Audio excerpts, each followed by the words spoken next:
ព្រឹកថ្ងៃទី26តពីរៀបចំរួចយើងបានធ្វើដំណើរទៅកាន់ទីតាំងមានឯករាជ្យខេត្តបាត់ដំបងដើម្បីចូលរួមកម្មវិធីរដ្ឋប៉ណ្ណាំង Run for Unity ទៅរដ្ឋដើម្បីក្តីស្រឡាញ់ក្នុងខេត្តបាត់ដំបង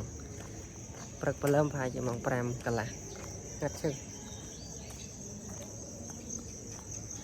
តាមផ្លូវវានៅស្ងាត់ឡើយតែមួយយ៉ាងដែរតែនៅពេលដែលយើងបានក្រោកពីព្រឹកព្រលឹមហាត់ប្រាណដើរជិះរត់ទៅអញ្ចឹងណាហើយល្អសម្រាប់សុខភាពហប់តារដងម៉ោង6 7អីចឹងវាភ្លឺតែដល់ពេលនេះយើងមកព្រឹកព្រលឹមថ្ងៃនេះក្នុងខេត្តបាត់ដំបងល្អ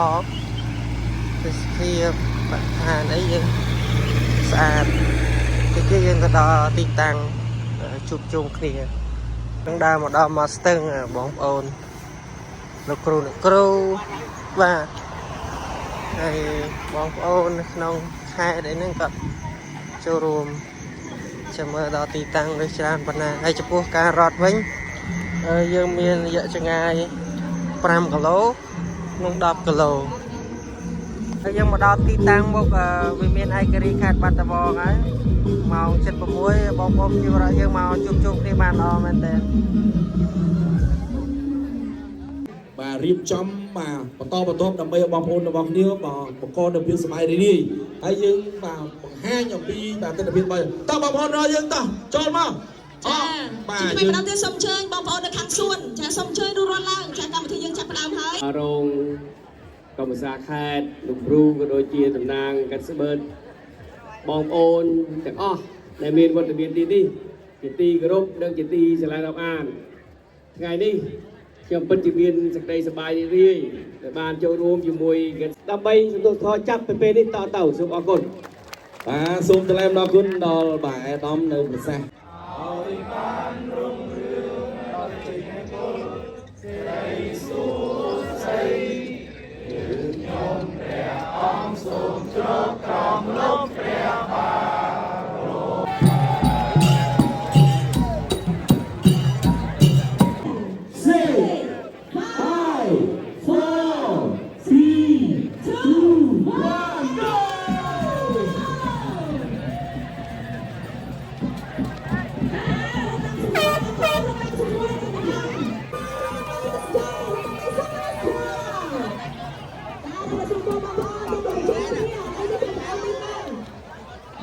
អូថ្ងៃនេះយើងមានក្រុមបងប្អូនជិតទៀត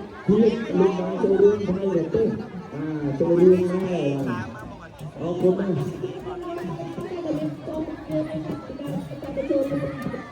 ចេញដំណើរបងប្អូននៅច្រើនមែនតើមានទាំងទិញម៉ោងក៏មករត់ដែរអញ្ចឹងលទ្ធផលអាចបានទៅទិញម៉ោងក៏ថាបានទៅហើយទិញម៉ោងគូស្នេហ៍ទេណា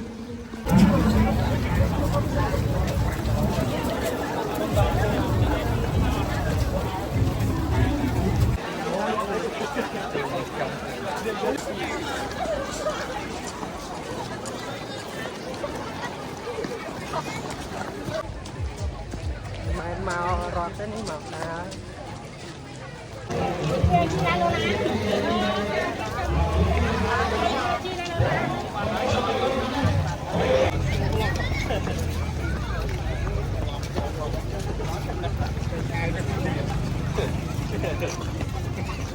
5គីឡូយើងរត់ត្រឹមតែបងកយុងវិលត្រឡប់ទៅទីតាំងវិញ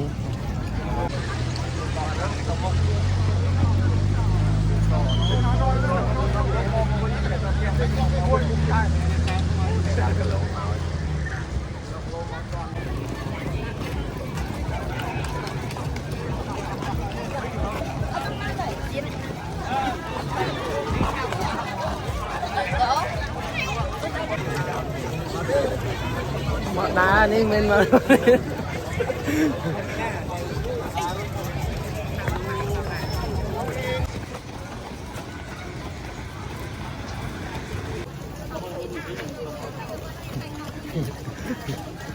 បាន 5 ម៉ែត្រដែរ